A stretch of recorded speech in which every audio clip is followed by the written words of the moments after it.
नमस्कार विद्यार्थियों, मैं आपका स्वागत करती हूँ अपनी चैनल स्टूडियस स्कॉलर्स में। बच्चों, हम कक्षा 10 की हिंदी व्याकरण में समास पढ़ रहे थे और हमने अपने समास संपूर्ण कर लिए।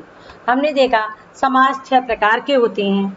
आज हमने समास के वो सारे प्रकार पूर्ण कर लिए हैं। आज हम समास से संबंधित उन प्रश्नों को करेंगे जो हमारी परीक्षा में आते हैं। तो बच्चों, आज हम प्रश्न उत्तर शुरू करेंगे।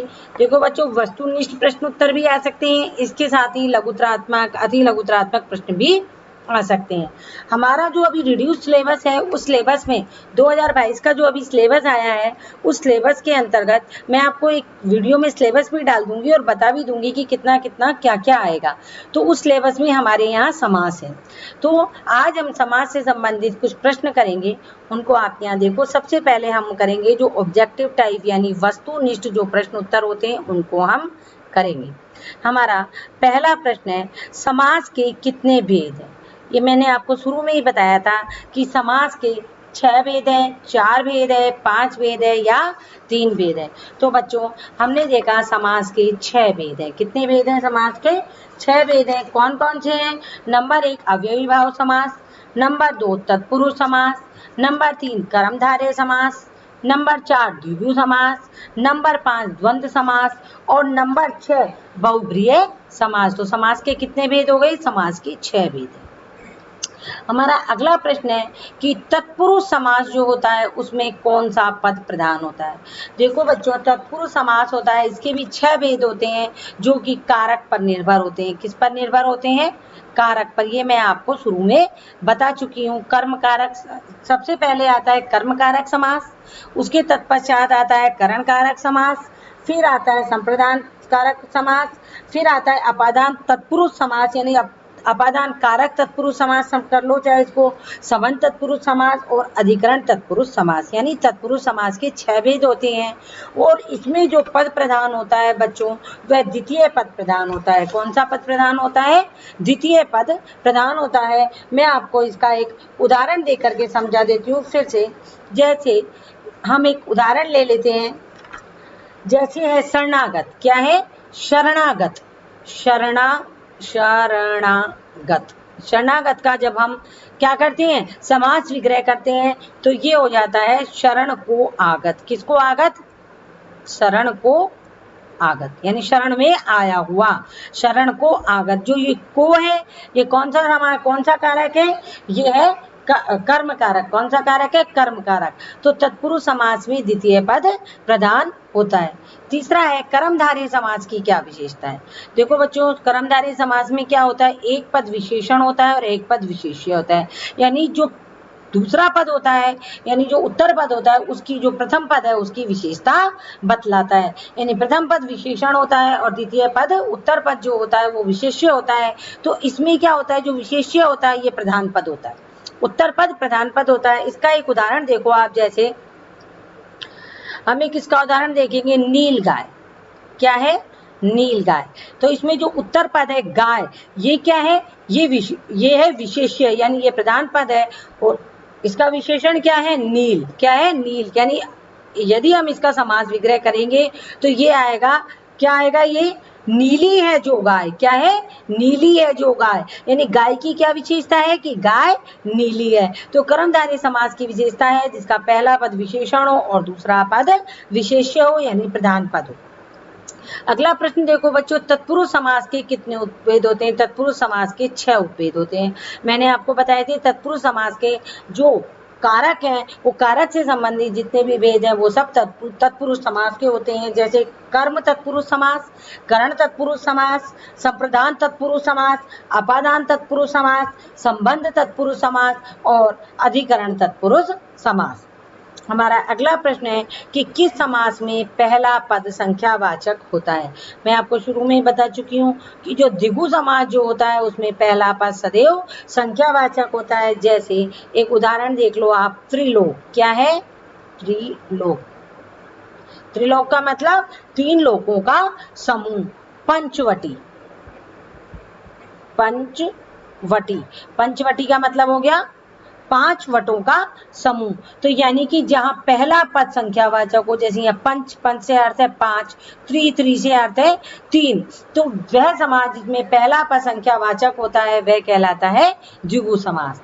अब आगे देखो बच्चों, किसी अन्य अर्थ पर आधारित समास कौन सा है? अन्य अर्थ पर आधारित समास से मतलब जिसमें कोई किसी संज्ञा का विशेषण आता हो। क्या आता हो? किसी संज्ञा का विशेषण आता हो, तो वह अन्य अर्थ पर आधारित जो समास होता है वो होता है बहुप्रिय समास। देखो, कर्मधारय समास में उत्तर पद प्रधान होता है, द्विगु समास में पहला पद संख्यावाचक होता है, और तत्पुरुष समास में भी कौन सा पद प्रधान होता है? द्वितीय पद प्रधान होता है। तो वह समास जो अन्य अर्थ पर आधारित होता है वो होता है बहुप्रिय समास। जैसे हम एक उदाहरण देखते हैं, लंबोदर। क्या है? लंबोदर। लंबोदर कौन होते हैं? लंबा है जिसका उदर, वो कौन है? वो है गणेश। क्या है उसका संज्ञावाचक शब्द? गणेश। तो यानी किसी अन्य अर्थ पर आधारित, यानी लंबोदर किस पर आधारित है? लंबोदर गणेश के ऊपर आधारित है। गणेश एक संज्ञावाचक शब्द है। तो बहुप्रिय समास जो होते हैं वो क्या होते हैं? इनमें कोई भी पद प्रधान नहीं होता है, तथा जो अपने पदों से भिन्न किसी संज्ञा के विशेषण होते हैं वो बहुप्रिय समास कहलाते हैं। अगला प्रश्न है बच्चों, सप्त सिंधु शब्द में कौन सा समास है? सप्त सिंधु। अब आप देखो, पहला पद संज्ञावाचक है सप्त, तो कौन सा समास हुआ इसमें? द्विगु समास। कौन सा समास हुआ? द्विगु समास। अगला देखो, पीताम्बर का विग्रह होगा। पीताम्बर कौन सा समास है? पीताम्बर किसी मतलब जिसमें कोई पद प्रधान नहीं है और पदों से भिन्न किसी संज्ञा शब्द का कोई विशेषण है, तो पीताम्बर क्या है? पीताम्बर कौन है? पीत है अंबर जिसका, यानी पीले हैं वस्त्र जिसके, वो है पीताम्बर। यानी वो कौन है? वो है विष्णु या कृष्ण। वो कौन है? विष्णु। कौन है वो? विष्णु। आगे देखो बच्चों, जिस समस्त पद का पहला पद अव्यय हो उसे क्या कहा जाएगा? पहला पद अव्यय होगा तो ये तो बहुत नेचुरल सी बात है, वो अव्ययभावी समास होगी। अव्यय शब्द कौन से होते हैं? यथा, यथा, प्रति, ये कौन से शब्द होते हैं? अव्यय शब्द होते हैं जो कि बदले नहीं जा सकते हैं, जो निश्चित होते हैं वो शब्द अव्यय शब्द होते हैं। तो जिस समस्त पद का पहला पद अव्यय हो उसे अव्ययभावी समास कहा जाता है। अगला प्रश्न है, लोकप्रिय शब्द में कौन सा समास है? लोकप्रिय यानी लोक में प्रिय। अगर अपन इसका विग्रह करेंगे तो ये हो जाएगा लोक में प्रिय, यानी पूरे लोक में प्रिय। तो ये कौन सा समास होगा इसमें बच्चों? इसमें पहला शब्द क्या है? संख्यावाचक नहीं है। इसमें दूसरा शब्द क्या है? मतलब विशेष्य नहीं है जो पहले शब्द की विशेषता बताते हो। इसमें कोई संज्ञावाचक शब्द भी नहीं है। जो ये बहुप्रिय समास होगा तो ये कौन सा समास होगा? ये तत्पुरुष समास होगा, क्योंकि इसमें कर्ता ने कर्म को करण से संप्रदान के लिए अपादान में, यानी कि इसमें अपादान कारक समास है, अपादान तत्पुरुष समास है। इसलिए लोकप्रिय शब्द में कर्मधारय, लोकप्रिय शब्द में कौन सा समास होगा? तत्पुरुष समास होगा। देखो बच्चों, इसमें कुछ इस तरीके के प्रश्न भी आ सकते हैं कि निम्न में मतलब किस तरीके का समास इसमें भरा जाएगा, ये रिक्त स्थान की पूर्ति आ सकती है। जैसे सूरदास किसके भक्त थे?